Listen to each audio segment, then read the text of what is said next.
was very cautious about Legends Arceus.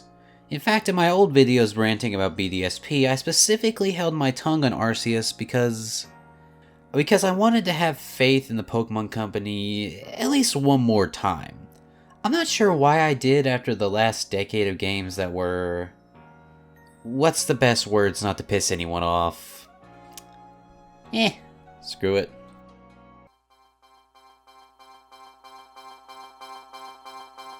Bland but decent, really could have used a Z version, but of course the only one that needed it didn't get one. Could have been better, but like the last one, it was a fun time. A literal gold mine of potential that was squandered. I hate you. I hate you with a burning passion, because you were a second chance for the last guy, and you didn't just blow it, you made it worse. Used to be a guilty pleasure, but now I just feel guilty. Not awful after the DLC, but not worth $90 either. I was actually gonna have a whole section talking about you, but honestly, you're not worth the effort. You did have a cool idea or two, but people just modded all that into the originals a day after you were released, so who cares? I'm just really glad I didn't pick you up. But even with all that, I still wanted to have faith in Legends Arceus. But that faith was dwindling. By the time one of the last trailers came out, I told myself that I won't buy Legends unless this next trailer impressed me. And that trailer didn't. But what did impress me came out a few days afterwards. The leaks. At first I read it all and thought, oh that's stupid, look how awful these designs are, you know, all that stuff. But as I was looking through the story leaks and hearing some of the other opinions online, things just started to click. They just started to click in my head, you know. And suddenly Legends Arceus became way more interesting than I could have ever imagined. Also, somebody at that marketing department needs to get the hide of whoever was doing these trailers. They didn't do a very good job hyping this game up. Like, I know you don't want to spoil stuff, the Sun and Moon era was awful for that, but you gotta sprinkle in a little something, man, come on. Oh, before we get into it, spoilers for a game that everybody's probably beaten and made a video on by now. Alright, everyone cool? Cool? Let's get started. You start off as a child from modern times, floating around in this space of something. And right off the bat, I am getting some serious Mystery Dungeon vibes, and let me go ahead and say this right now. This game gave me quite a few vibes from a lot of different spin-off games in the series. Namely Pokepark, as somebody who loves the Torterra fight in Pokepark, this meme brings me a lot of joy, and Ranger, which, if you didn't know, I love Ranger, so this is a high praise from me. But Legends Arceus also shares some of the bad habits from Pokemon Ranger, as we'll soon see. The child is then spoken to by Arceus, who gives the child a modified cell phone called the Arc Phone, and the mission to reach him by catching all the Pokemon in the region that the child's being sent to. You, aka the child, aka in our case either myself or Akari here, since I'm using footage from both my personal playthrough and the one I did for this video, lands in the region of Hisui, a version of Sinnoh in the past, which, can I say, is an awesome setting for this kind of time travel story. Since Sinnoh has some of the most interesting lore in this series, we're gonna ignore that. I don't know why it was there, I don't know why they made it in the first place. I can't believe they put it in Legends Arceus. Alright, I know, Japanese folklore and whatever, you know, yokai, whatever. Look, the internet ruined Lopunny for me. I don't need the games ruining it as well. I don't want to talk about it. We're blanking it out. 3, 2, 1, gone. It's gone. It's out of here. We're not talking about it. It is gone. Ugh. The child is met by the professor this time around named Lavington, a researcher from Alola who's here in Hisui as part of the Galaxy team, a group of settlers trying to make a place for themselves in this new region. Well, new to them. The professor decides to help us as we seem to have lost our memories, and especially after seeing our amazing skills at catching the professor's Pokemon. Apparently catching 3 Pokemon in a row is just unheard of, and now I'm starting to see why this team is having so many problems trying to adapt to this region. That, and they think Pokemon shrink to fit into the Pokeballs. Like, what are you on? But, to be fair, Pokeballs were just invented, so I'll cut them some slack. Though it is amazing to think about how difficult things become easier and easier as time progresses on. I really like the thought of that, though this skill of yours is the main reason why you're doing all the work. and why most trainer fights in this game barely have over 2 or 3 Pokemon. After helping out Lappington, you're invited into Jubilife Village, where you find the biggest wastes of oxygen on the entire planet, aka the lovely citizens of this village. They're so... Listen, these people are rude, and they are just straight up mean sometimes. They're always asking you to do stuff for them and acting nice, but then they all turn on you at the drop of a hat. But we'll get to that. Anyways, after proving your usefulness, which if you didn't, you would have been thrown out to your death, by the way, you become a new member of the Survey Corps and are tasked in the help of the completion of the brand new Pokédex. Which is good, because that's the exact mission the kid's been sent on by Arceus, right? Right? There's nothing else going on that he might want us to deal with. Nothing that, probably would have been nice if he would have said something. We're gonna get to that too, don't you worry. Here you meet the other gender player character, who is the best rival in this series because they stay exactly where I like these kinds of characters to stay. And that's out of my way. No more of that Solana forcing us to bring on Armageddon crap for stupid plot reasons. These morons do the tutorials, and they battle you a bit, and they are left on the wayside as support, and to make a few meme faces. It's wonderful. Not the support or meme faces, no, that's not it at all. It's just the fact that I don't have to worry about some noob messing up stuff or getting kidnapped. Thanks, Keith! Though speaking of kidnapping, what was up with our character just doing nothing about that whole Growlithe situation? You could have at least punched them in the face or something, that's all I'm gonna say. Then we have Silene, who is over our division and is the one who ranks up your survey level. And Kamado, who is our cool sumo buddy for now. And is also the commander of the Galaxy team. Soon enough we'll meet other characters such as the Diamond and Pearl clans, which from the trailer I thought were going to be really annoying and arguing the whole time and making your player pick a side in their stupid feud. But they ended up being quite cooperative with each other pretty early on, and they end up just being some really cool people that learn to put their differences aside. We also have Volo, who is quite interested in the mythology of Hisui and has a special interest in the plates we collect on our adventure. Speaking of adventure, it's time we get adventuring out into the wilds of Hisui. And speaking of wilds, this game is not open world like Breath of the Wild, which some people acted like we were stupid for thinking it was going to be. But like, you saw those trailers too, man, don't act like that. They should have never made parallels between these two games in the marketing. Again, who marketed this game? But this game is very similar to another game that came out recently, Monster Hunter Stories 2. The plot and the gameplay of these two are actually quite a bit similar, not in a clone kind of way, more of a funny coincidence kind of way. And in fact, I'll go ahead and say, if you like Legends Arceus, then you'll probably love Stories 2. It's a really fun time, except for 1 or 2 aspects of it. Okay, I guess I should stop waiting for a laugh, huh? Please! And before someone pulls out the Pokemon Clone Act, Pokemon wasn't even the first series to do the whole monster taming thing. It just said the joke louder is all it did. What was I talking about? Oh yeah, the adventure, or I guess the gameplay of Arceus. In this game you spend a majority of your time running around these wild areas. This time with actual substance to them, that's crazy! And you capture and battle Pokemon, including new regional variants and evolutions to some Pokemon you're probably already familiar with. Though I do find some of these variants a bit strange, since we've seen these Pokemon appear in Sinnoh before, and they've never really had any changes to their designs before. Well, except for Arbok, but he's not in this game, and he doesn't get the whole different hood pattern thing anymore. They took that away from him a while ago. It's actually kind of sad. But Pokemon like Growlithe, Voltorb, and Typhlosion, I guess I can kind of see, the possible changes in the environment, technology, or spirituality having an effect on these Pokemon. I can understand that. Hisui and Sinnoh are quite a bit a ways apart, timeline-wise. But Sneasel doesn't make a lick of sense. There is no way the environment of Sinnoh changes so drastically to change Sneasel back to its Johto variant. And I do like the design, and I really like Sneasler. It's just there's no way that it changed from a mountain climber to Weavile in a region where the mountain is a huge factor of the environment. That just doesn't make a lick of sense, no matter what the professor tries to say. And you know, the game even kind of agrees with me, because, you know, you get the Johto variant and Weavile in distortions, we'll cover those in a bit, and the reason they do that is because Weavile is a Sinnoh Pokemon. It has to be here, and that just makes the problem with Hisui Sneasel even worse.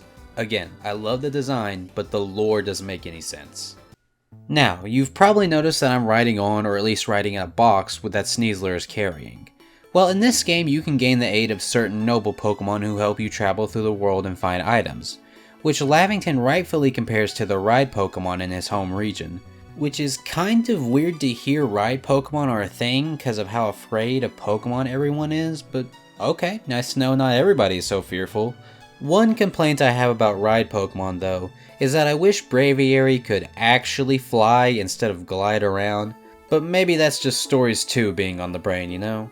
I really enjoyed the gameplay of this game. Running around and studying Pokemon or just smoke bombing your way closer to them is just really fun.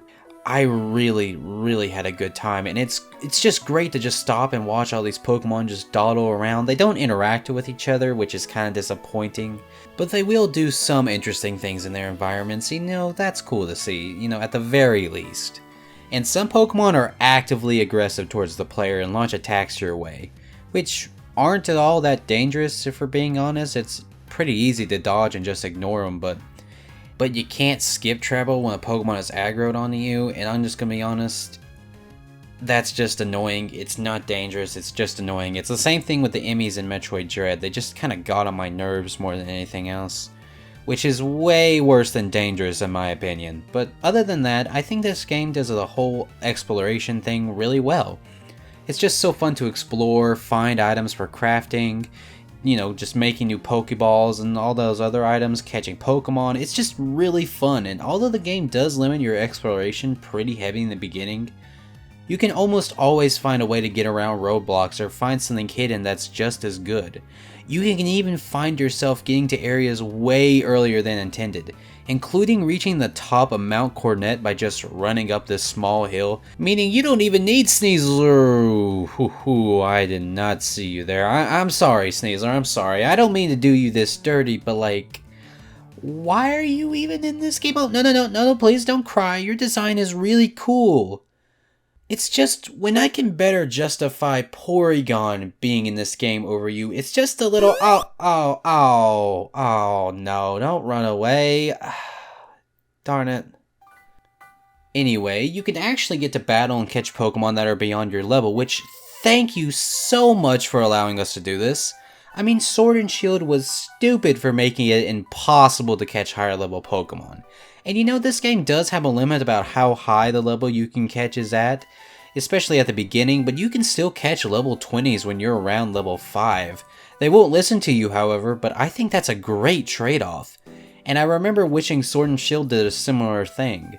You can catch this behemoth of a monster, but it's not listening to you until you get the gym badge, or in this game, the rank, to control it. Then of course we should mention the Pokeballs you can use in this game. You have regular Pokeballs, Great Balls, Ultra Balls, you know, but you also have the light as a feather kind of balls that are really good for flying or fast Pokemon. Or my favorite, the new version, or I guess old version, of the Heavy Balls. They are perfect for my playstyle of sneaking up or distracting a Pokemon, and then BAM! Hitting them from the back, which increases the effectiveness of the ball. Though I do kind of feel bad for the Pokemon, cause a heavy ball or any ball to the back or face has to, or at least it sounds like it really hurts. By the way, does anyone actually use like the different cakes or beans or anything like the actual favorite food of the Pokemon? Because I've just been throwing orange berries or whatever food I had around. It all distracts the Pokemon enough to have the effectiveness. I guess if you wanted to use the favorite Pokemon or the favorite food, it's probably, you know, helps the catching chance, but I don't know, man. I don't really see much reason to pay attention to all that when just an orange berry keeps it distracted enough anyway, you know? Then we have the new battling system. It's actually quite a bit different from normal, and some moves are a bit different nowadays, or I guess back in the day, so you gotta watch out for them. This game also removes ability for every Pokemon except for Regigigas. Ugh, slow start. I am really starting to feel bad for Regigigas at this point. Like, give him a new form or a hidden ability at least. This is just sad. This game also handles evolution and how your Pokemon learn moves a bit differently, allowing you to change your Pokemon's moves on the fly, similar to like Nexomon. And instead of your Pokemon trying to evolve itself, after like every other level, you just get a notification and you can just manually evolve it in the menu. Which is great when you just want to keep it as a pre-evolution and don't want to deal with it trying to evolve after every level. Makes you wonder why the Everstone was ever a thing. I'm so clever. Another change is how the usual turn-based combat is given a twist in Legends, with some moves being able to give you extra turns and some making you wait another turn. And that's extra true with the style moves. Agile style weakens the move but may give you an extra turn either right after or sometime down the line, and strong style moves give you more power to the move but may give your opponent another turn right after or at some point down the line. I hate this style of battling. It's straight up not fun at all, and has this really bad habit where the opponent just gets to use like 4 moves in a row, which sucks. And you know how I said agile or strong style may give you a turn or take a turn from you sometime down the line? Yeah, may or might or possibly.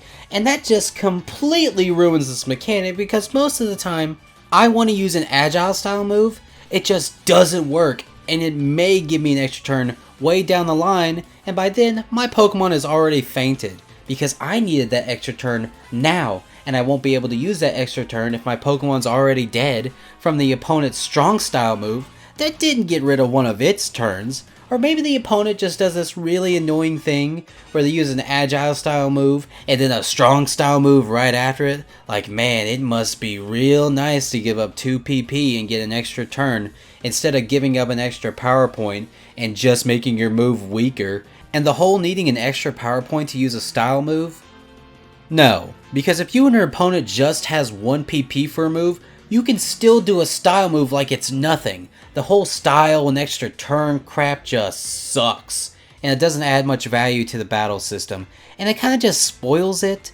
Like, at least Dynamax knew that it sucked as a mechanic, so it did everything in its power to only ruin the important battles in Sword and Shield, and nothing else. But styles, no, they're in every battle in this game, including the important ones. And that's not even the worst part of this battle system. You see, in this game, when an opponent sends out a new Pokemon after you knock out the last one, you don't get an option to switch. Now, that on its own isn't a problem. In fact, I don't mind that as a way to make the game more challenging, though I would have liked the other way to still be included as an option as it has for every other game in the series.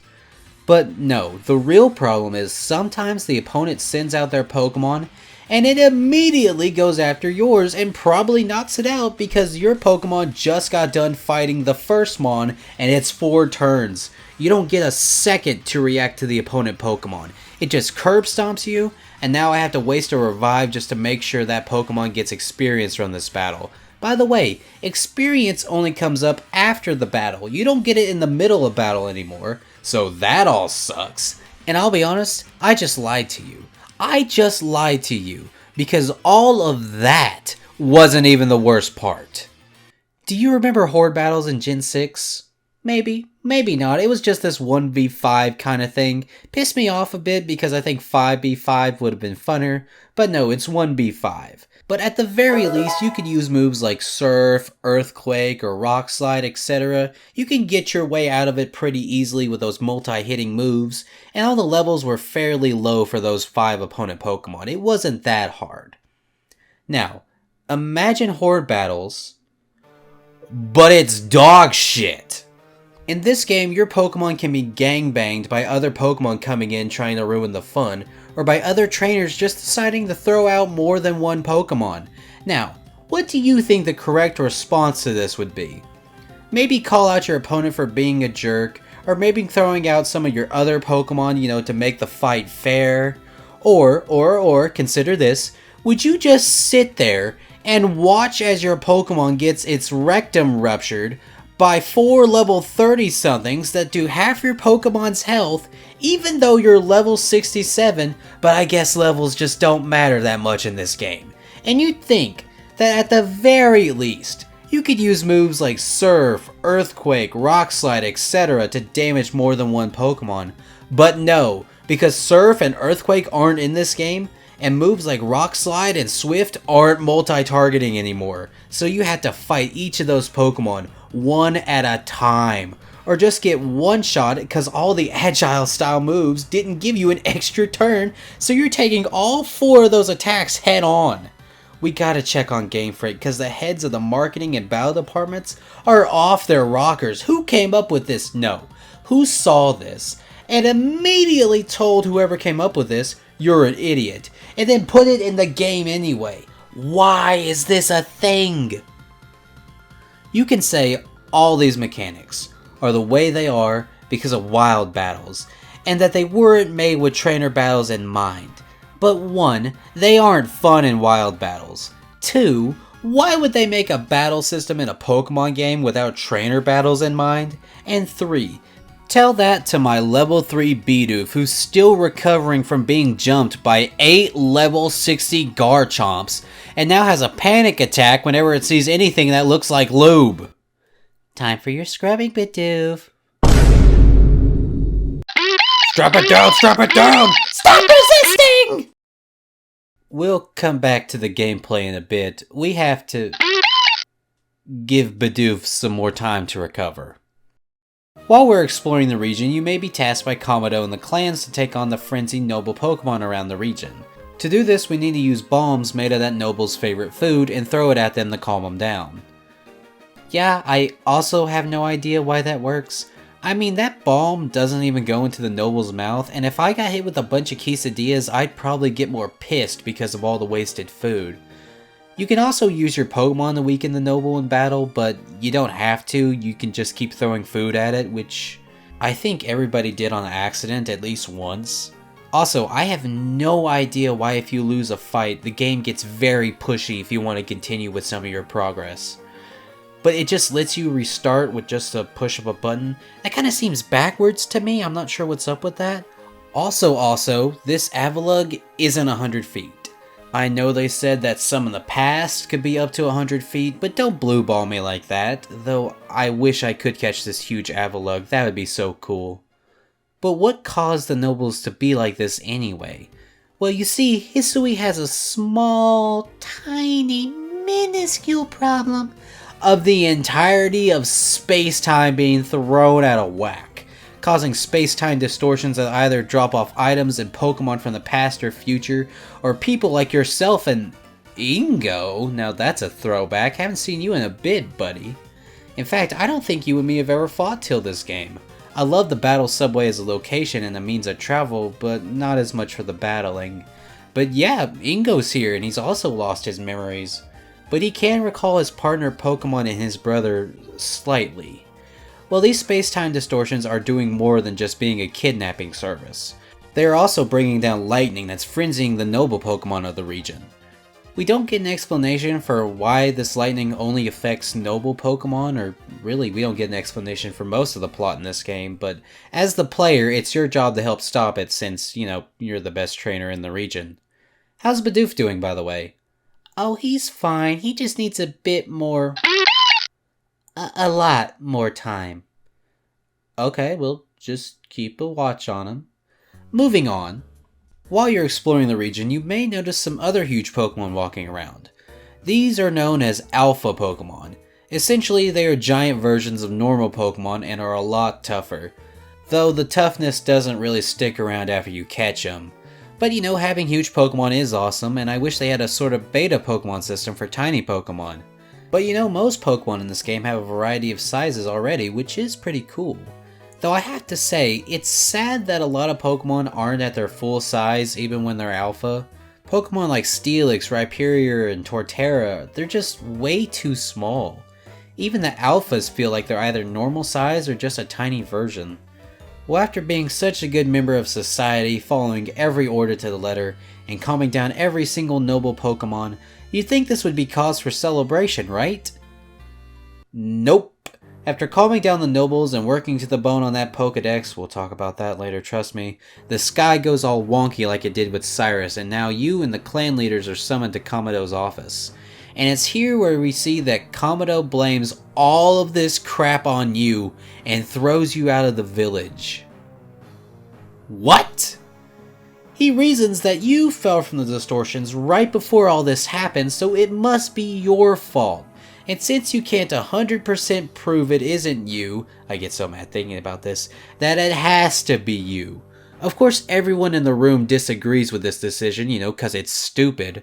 But they don't do anything because the clans don't want a war with Kamado, and Silene reasons that if the professor and the rival defend you, they might get in trouble, and at the end of the day, Kamado is their boss. It pisses me off, but I do get their reasonings, and Silene and the clan leaders even come help you in secret, but nobody wants to publicly help you because they don't want to start a war. Which, if Kamado is the kind of guy to pull this crap and send a child out onto their own possible death, I think he's the exact person to go to war with. This decision of his is so stupid and unfair when you think about it for more than 2 seconds. I mean, you're not the only person in the village that's fell from a distortion, and even when you're kicked out, the guild and the merit lady presumably still sell those distortion items at their stores in the town. So it being pinned on you is entirely unfair, and I'm not saying I want Ingo and those stores thrown out too, it's just so stupid and unfair and it burns me up. He even gets rid of your access to the Pokemon in the stables, and it's not until Silene sneaks behind his back to give you an in-between till you get access to the stables again. And by the way, if you put your Pokemon in the little garden field thing in the village, those ones are still unavailable to you till you return to the village, so you gotta watch out for that. What a piece of garbage Kamado is. And I love that they went this direction for his character, because his turn was foreshadowed. He is the type of man to throw out any possible problem without fixing it. He would have put you in chains if it wasn't for your heroics. And the cherry on top is the way the villagers instantly turned their backs on you. I told you these people were a waste of oxygen. But honestly, Kamado is probably the best twist antagonist Pokemon has done possibly ever. I mean, if I hadn't have seen the leaks, I probably would have, thought he may try to do something with the way his dialogue's foreshadowing. But I don't think I'd ever expect something to this extent. But one problem with Arceus is that Kamado isn't the only twist antagonist in this game. There is another, but we're gonna have to wait to get to him later. Oh, will we get to him. After being thrown out, you try to find a possible home with the Diamond and Pearl clans, but no, they aren't helping. Everyone is turned on you or is afraid of Kamado. However, help arrives in the mysterious onlooker that is Volo. He decides to bring you to the home of Mistress Kojita, which you use as a sort of makeshift home base.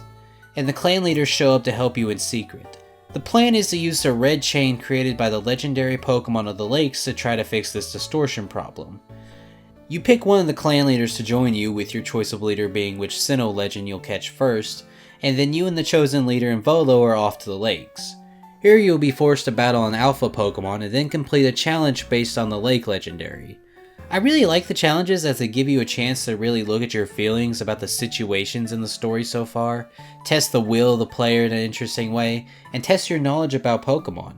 After collecting the red chain, you find that Kamado has went guns blazing and is gonna go try to take on the distortion himself. Of course, you regroup in the village and go after him, where you'll be stopped by Kamado's right-hand man and told why Kamado is the way he is. Which would be way more impactful if we actually got to see it in a flashback. But no. And then Kamado's right hand basically tells us a Pokemon killed his village, and if there was a super powerful Pokemon behind the distortions, it would probably break Kamado as a person. Oh, Kamado's about to get shook. So you run up to where the distortion is, and it's right on the top of Spear Pillar. And we even get to see what this amazing temple used to look like in its prime. After beating Kamado in a quick battle, he apologizes to the player, even bowing his head, which he should after all that crap he just put us through. But all is forgiven, and now you, the clan leaders, and Kamado head up to face the distortion, when one of the Sinnoh legends appears, telling the player to capture them. You capture the legendary before it sends a message to one of the clan leaders that the frenzied one is coming. And then the legendary's counterpart appears. Before you were able to use the red chain to help in the capture, but it broke the first time, so now you have to fall back for a bit. And look, Kamado even lets his country accent out for a second. Good old country boy Kamado. Back at the new summit base, whose warp point is right beside another warp point, what's with that, you and the team come up with a plan to create a special Pokeball, made with the red chain and something called Origin Ore. After obtaining the ore, Lavington develops the new Pokeball, and it's time for round 2 with one of the legendary Pokemon at your side. It is then the other legend transforms into...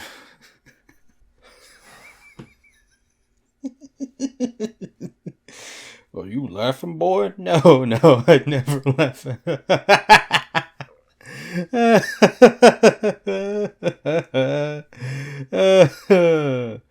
Oh, man. Alright. You capture the other legend and everything goes back to normal, and Akari finally gets her festival. Oh, wait, what about all those unanswered questions I have about where the distortions came from, and if the player character gets to go home to their own time? Or wait, where on earth is Arceus? I mean, this is his game, right? Why hasn't he shown up yet? Well, my friend, that's all in the postgame. I know, it's really anticlimactic and it just gets worse from here. But before we go into that train wreck, how about we talk about the Pokédex? Ugh. Well, to be honest, catching and filling your Pokédex is a really fun time. Until it isn't. You know how some Pokemon only evolve through evolutionary items, right? And you know how those items are so horrible to find in previous games? Yeah, it's kinda bad here. Most of the time, the only way to find the items needed is completely random between finding them in shaking rocks or shiny leaves or distortions. Oh man, I guess it's about time we start talking about distortions. You see, distortions are completely random, and they have exclusive items and exclusive Pokemon that you need, of course, if those items and Pokemon show up. You see, everything that appears is random. Pokemon, random. Items, random. Of course, you get a select few Pokemon or items guaranteed, but if you already have that item or Pokemon, then you're out of luck. Of course, you could try to get another Pokemon to spawn, but items are a no. And trying to get a distortion when you need one is a serious pain. They almost always show up when you don't need one, but you can't exactly ignore it either, so it leads to this awkward waiting around for them. Woo! I am so confused why Pokemon like Magnemite are exclusive to these. I mean, Magnezone is a regularly wild Pokemon in this game, but Magnemite and Magneton aren't? I can't believe I'm missing the daycare, which isn't in this game, by the way. That would have helped a lot. Also, no, there aren't any other regular forms of Pokemon wild in this game other than Sneasel. Wouldn't have minded the Unovan Braviary to be in this game, but I guess that's how it is. How does Braviary even breed in this region if Mandibuzz isn't around? Whatever, back to the item thing. I guess the merit shop and the guild being places to get items found in distortions can kind of help with all this, but as you can guess, there is a degree of, randomness to both of them. The guild is completely random. It's random which items you get daily. And the merit shop is super expensive and only takes this currency that is entirely dependent on returning lost items to people. Which is interesting, but it's random how many of these lost items are spawned. And if all that didn't seem random enough for you, distortion items like upgrades sometimes appear in shaking rocks. Why are there DVDs from the future in random rocks? Look, just try to catch the alpha versions of some of these evolutionary item mons, it helps the headache quite a bit. And apparently the game decided to throw me a bone and give me a full odds shiny, which is cool, thank you. And then it proceeded to give me 7 water stones after I already obtained the only Pokemon who can use it. Though, having said all this, it seems the Daybreak update that was just added not too long ago, added a few ways to get some of these Pokemon and even some of these evolutionary items a bit easier. So there's that at least? I still think this is all just a bit too rough though. But after catching some Pokemon, you notice that each Pokemon has a research level, and to be honest, I'll say just ignore that unless you want the shiny charm, because otherwise it's just a pain, and thankfully you only need to do it 3 times to beat the game. I guess you could try to rank up your survey rank to max, but it's pointless after level 8, or at least to me level 7, because all I use are Gigaton balls. Other than that, it's kind of useless to max those stuff out, so I wouldn't really worry about it, unless you want the shiny charm or something. Wait, I can't let the merit shop get off that easy. Why can I trade Pokemon with friends but not battle with friends? I mean, yeah, the battles are awful in this game, but I still want to fight other people to let them know how inferior their trash teams are. Oh, and don't forget the guy who likes to scam children with his extra space schemes. Watch your back, pal. I got friends in high places and they'll never find the body. Well, after searching endlessly for Pokemon to fill your decks, you'll notice there's quite a few spots still missing. And that, my friends, is where the post-game quests come in. Which isn't an actual side quest, you know, I haven't talked about those yet because, like, they're side quests, you know what they are at this point. I mean, you can get some cool stuff from them, like some of the evolutionary items, you can upgrade shops with them, and I'll speak on the Manaphy one later, but yeah, they're side quests. You know what side quests are. Although I have to say, I love the one about Spiritomb. The collecting wisps part was kind of annoying, but the new lore for the Pokemon made it worth it in my eyes. And I think I like Spiritomb a lot more now. Anyway, the postgame involves us and Volo going after the remaining plates. If you don't know, the plates we've been receiving throughout the game are linked to Arceus, and they're actually how you're able to change Arceus' typing in this and in previous games. Volo reasons that if we collect all the plates, we may be able to get Arceus to show himself to us. So him and the player track down all the plates, which are mostly in the hands of the remaining legendary Pokemon that you either haven't seen or haven't captured yet. After collecting all the plates, and then with a little help from Kojita, we finally collect them all except one, with the last one being in the possession of Volo, who leads us to what remains of Spear Pillar, and decides to let us in on his true intentions. You see, Volo is a devoted follower of Arceus, who is pissed that his god won't show himself to him. So as a way of potentially drawing Arceus out, he enlists the help of Giratina, the third of the Sinnoh main legends, who has a grudge against Arceus after he was banished to the Distortion World. Volo decided to try and use Giratina to create the rifts and try to lure Arceus out, not only so he can meet his god, but subjugate it to create a new world in his own image. Yeah, this all just kinda comes out of nowhere. Volo has always been interested in the plates and Arceus through the game, but all of this is just kinda dropped onto us at the very end, and it is really bad. Like, sure, we now have an explanation for the distortions, and we possibly have one for why the player was chosen by Arceus, you know, to kind of act as the one to beat Volo, but like, that doesn't make it satisfying or a good explanation. This was really underdeveloped, and it's sad that this is super similar to Cyrus's plan in the originals, and they didn't make it any more interesting or developed the second time. Two underdeveloped villains with the same underdeveloped plan in the same location. Brilliant. Just shining, honestly. Reminds me of Guardian Signs with purple eyes in the Society, but worse. How'd you even do that? Well, after Volo threatens you to give up the plates in your possession, you defeat Volo in a battle. And that's when Giratina comes to his aid. Meaning Volo now has a 7th Pokemon, and this is on top of the crappy battle mechanics. Meaning he just got an unfair advantage, and the Mons you still have left are about to get the last of their crap kicked in before you even have a chance to react. And if all that wasn't worse, oh, hey Bidoof, good to see you up, buddy. No, you didn't miss much. In fact, you're about to see the results of all the awful battle design decisions. As after you beat Giratina, he transforms into his origin form and heals himself. Not only making you fight 2 legendaries in a champion level fight back to back, but technically giving Volo the unfair advantage of having 8 Pokemon in a battle. I mean, if all the other unfair crap wasn't enough with the 1v3s and all that, I mean, I guess this fight is kind of challenging. It's like an unfair type of challenge into Bidoof.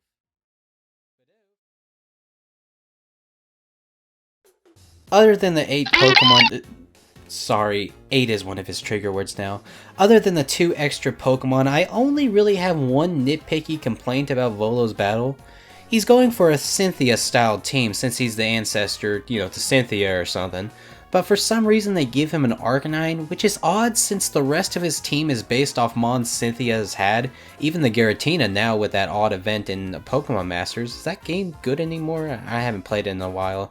Anyway, it's odd he uses an Arcanine when there are 3 other Pokemon in Hisui that Cynthia has used in the past. Gastrodon, Braviary, and Porygon Z. I know, nitpicky, but honestly, Cynthia's Gastrodon, Braviary, and Electros always get the short end of the stick, so I stick up for them whenever I get the chance, especially in Braviary and Electros' case. And besides, Porygon Z would be a perfect fit for Volo and his space-time shenanigans. After defeating Volo, Giratina heads out, leaving Volo to question his life, as he yields to the player. But he says that he's not done with his evil plans just yet. Yeah, you are. Yeah, you are. They're not making DLC for this. After he leaves, Arceus reminds you about completing the Pokédex, you know, the goal he set for you. Which at this point just leaves Giratina and the Kami... Well, I was gonna say the Kami Trio, but it's 4 now, so... Kami Quad Squad? Kami Quad Squad. So you're pointed in the direction of Giratina by a guard in the village to a cavern that will one day become Giratina's send-off spring.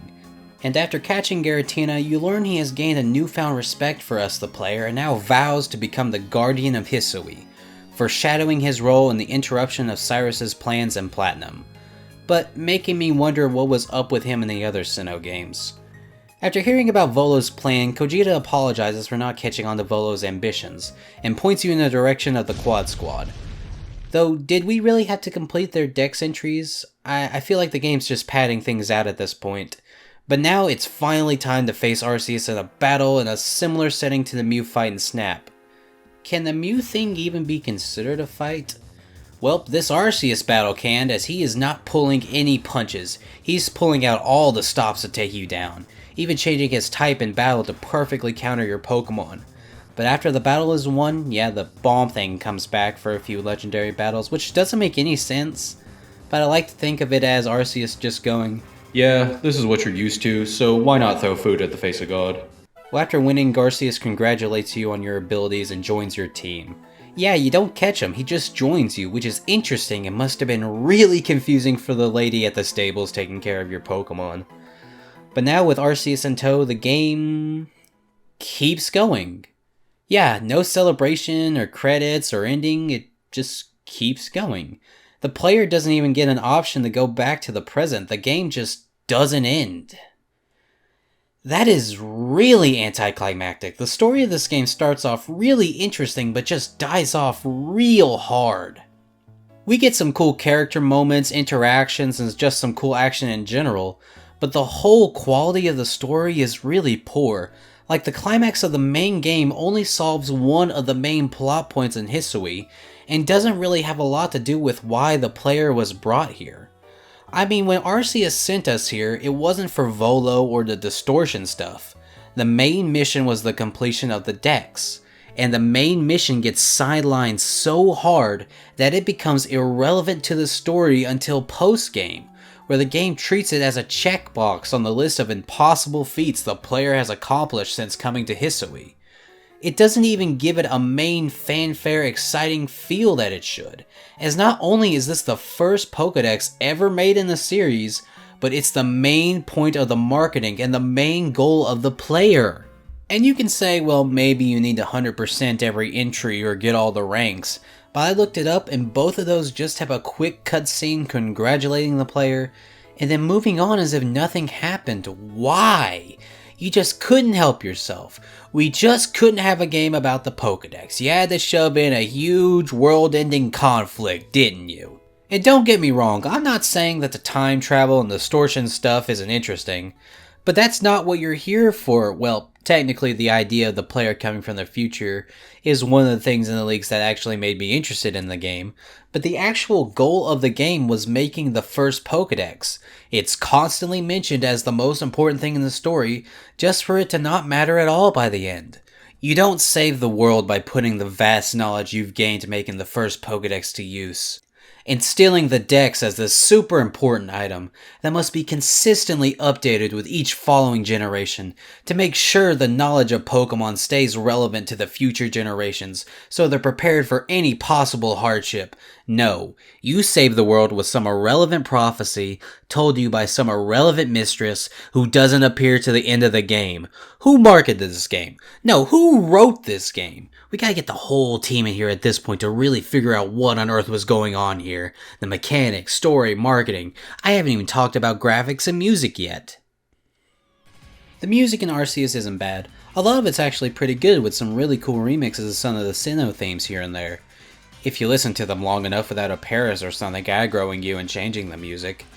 Though I have to admit, some of the battle themes are a little bit too low-key. Especially the Cynthia remix that plays for Volo. It's just not bombastic, and it's just too chill for this battle at the temple that will one day become Spear Pillar. Speaking of Spear Pillar, alright, no laughing. These new designs in this game are a bit on the rough side. I'm somebody who doesn't really dislike any Pokemon. Even if the design isn't amazing, I still come to respect it at least as a concept. The new designs in this game, however, were very rough and comical at first viewing. But over time, I came to appreciate some of them. Or at the very least, respect them in some sense as I've done in the past. And besides, we got a new Basculin! I love Basculin, it is such an underrated Pokemon. And not only do we get a new form of it, but that new form has an evolution with its lore and physical appearance based on real fish. Though, after this game, can we retire regional variants for a bit? Some of the ones in Arceus just don't look or feel different enough, you know? Goodra and Avalugg are good examples. They don't really feel all that different to their usual variant. I think they should have made more radical changes to them, or maybe just give Gumi and Bergmite new evolutions. Avalugg is just flatter and dirty, and this Goodra just feels like what his design should have been in the first place. After Arceus, I think we should retire regional variants, at least for a little bit. However, there are two designs in particular that I can't stand. Dialga and Palkia's origin form. When I saw these in the leaks, I genuinely lost faith in Pokemon. Who made these bum-ass baby's first fusion looking designs? And not only are these things such butt-ugly looking designs, but they blatantly took a gimmick that's already been used twice with main legendary Pokemon already. Now, as I was watching the discussions form around these two online, a common sentiment was the possibility of these new forms being unnatural atrocities and being just wrong in general. And I love that idea, because if that sentiment was true, that would not only explain the butt-ugly designs, but would be a really good plotline for someone like Volo. Imagine a character like Volo corrupting either legendary into making a sort of makeshift Arceus, and then calling that its altered form. That would have been really cool. But we didn't get that. Instead, these forms don't have an explanation and are just butt-ugly looking messes. Wait, no, the game does give an explanation. In fact, it gives two contradictory explanations. In Palkia's Dex entry, it says that this appearance may be Palkia's attempt to mimic Arceus' power, and that would be a really interesting idea for this form, as that would mean Giratina wasn't the only one to try to take on Arceus' throne, and that maybe Dialga and Palkia weren't the goody two-shoes kids we were meant to think they were. Then in Dialga's Dex entry, it just calls this its original form, which not only contradicts Palkia's Dex entry in this game, but it's also such a stupid idea I feel a migraine coming on. And why are these called origin forms anyway? I always thought Giratina's origin form is called its origin form because that's what it's supposed to look like. And the reason it looks like this whenever it crosses over into our world is because Giratina's not supposed to be here, and forcing himself into our world corrupts his body into a monstrous sludge before forming itself into the six-legged corrupted version. And that's why it's called its altered form, because his body was altered upon trying to break the seal Arceus forced on him. So what's up with these forms? Because both Dex entries can't be right, and to my knowledge, Dialga and Palkia have never done anything to slight Arceus in the past, and so I doubt they would have done anything like Giratina's rampage, and then had their rampages just remain undocumented, right? That just doesn't make any sense. Also, I'm confused about the dynamic between Giratina and Arceus. Now, this may have always just been my headcanon, but I always thought Giratina was banished less because of its violence, and more because of what he was in control of. Because Arceus had to make an opposite to balance him and Dialga and Palkia. If you think of Arceus as matter, and of course Dialga and Palkia as space and time, That's where Giratina would come in as antimatter, the opposite of matter, and potentially gravity, something that distorts space and time, though that part is probably just fan theory. Anyway, Giratina's power set is a necessary part of the universe, but his abilities also corrupt everything without him realizing it, same as Darkrai in his nightmares. So that's why Arceus decided to keep him in the distortion world, and Giratina would only ever force himself out if the situation was dire, or if something forced him into our world like Koopa, or maybe just to challenge a worthy opponent like the player.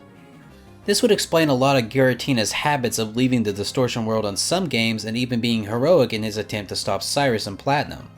But it could also explain elements in the movies where Giratina's world was in balance with ours, and that's why he was pissed at Dialga and Palkia for bringing his world to harm with their fights in the Diamond and Pearl movies. And also explains why he helped battle Arceus alongside Dialga and Palkia in the Arceus movie. Of course, like I said, my interpretation could just be fan theory, but it's still a bit strange that Legends really forces this god and devil dynamic that was never really all that clear cut in previous games.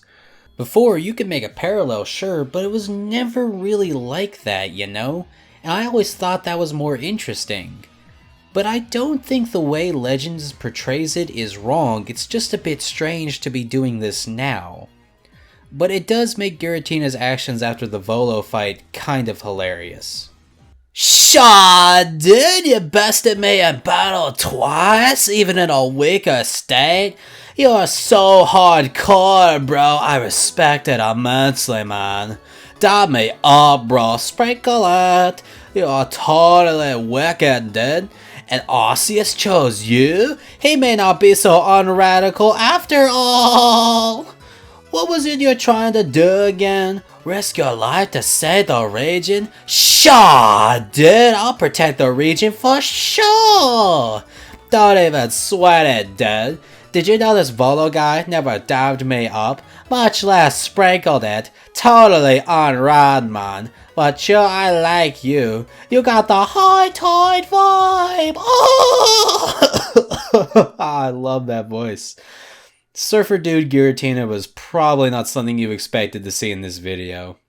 Speaking of legendaries, I did find it disappointing you can't get any of them except Manaphy till the last hour or so of gameplay. And at that point, there's not much reason to use any of them since your team is probably more powerful anyway. On the bright side, the Manaphy side quest was interesting, till you realize you can only solve it if you read a hint about it in Brilliant Diamond and Shining Pearl. Cool bit of continuity, but I don't have BDSP, so I was stumped until I looked it up. I guess now is a good time to speak on event items and legendaries. If you know me, you know I hate the idea of limited time content like this, and Legends has its fair share of it. But on the bright side, some of the items and legendaries are technically always available to you if you bought the other Pokemon titles. This is better, I still don't like it. All this stuff and other legendaries should have just been in the game normally as quests like Manaphy, well, maybe a bit better than Manaphy. It is cool to have Shaman back available to me though. I missed my little shrub, or I guess I should say hedge, cause it's a hedgehog. Yeah, sorry, I stole that from the internet. But I guess that leads us to our last point, the graphics. The Pokemon series visual design has been going down steadily with the last few titles, and this is the absolute worst looking Pokemon game. I don't care what you try to say. This game looks worse than a PS1 game. In fact, I think this game would benefit if it had some of that PS1 fog to cover up this disgusting looking visuals.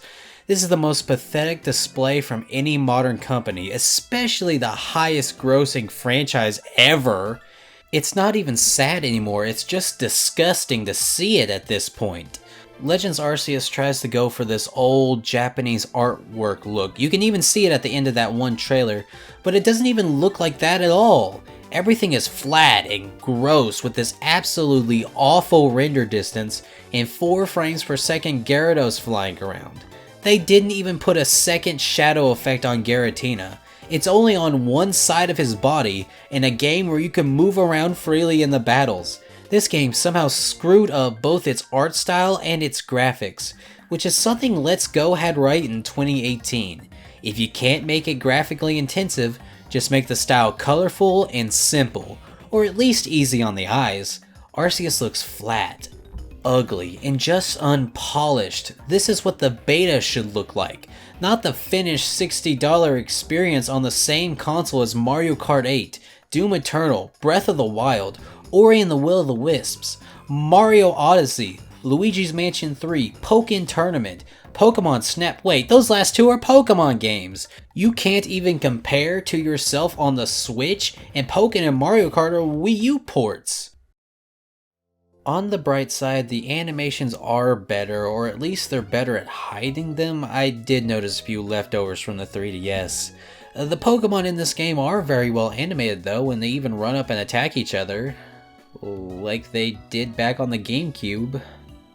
But on the bright side, battles take place in the overworld, which is cool and new for the series. Look, this has been a draining video. It's probably going to be super long, and I'll be honest, I was tired writing it, I'm tired recording it, and I'm going to be tired editing it. This is a very negative video so far, and that's mostly because the negatives of Arceus are just way too apparent to ignore. But I want to put it on the record that I really enjoyed Legends Arceus. Even with all the issues, all the messes, all the unacceptable garbage that is the battle system, the story, and the game itself. I mean, honestly, there won't be a second of this game where you won't see something either amateur level or just straight up glitches and bugs. I did really enjoy running around the world though.